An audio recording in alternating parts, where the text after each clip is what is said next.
Hello, I'm Inspector Robert Paterson. For COP26 I'll be a Public Order Bronze Commander. So protester removal teams are deployed in circumstances where the person who is within that protest is either unable to self-release, or we need specialist capability to ensure that we can remove those protesters safely from that seat of protest.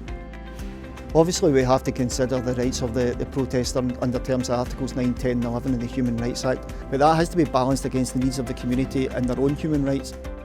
Police will give the protester every opportunity to self-release before we take action. Part of that process is a mediation process, and we call that the 5-step appeal. So the 5-step appeal starts off with a simple appeal to the protesters, and we would actually ask them to self-release. Are they able to self-release, and are they willing to self-release?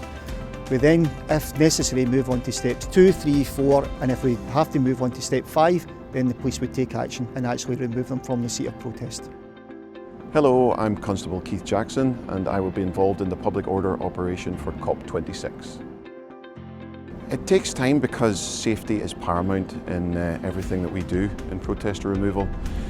We have to ensure that we work in a safe and sterile environment.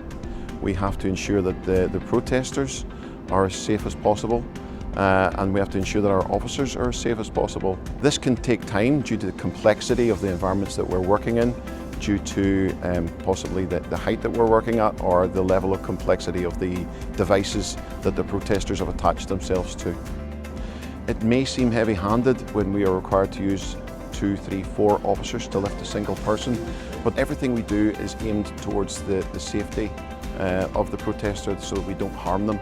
If that takes more officers to lift them, then that's what we will do.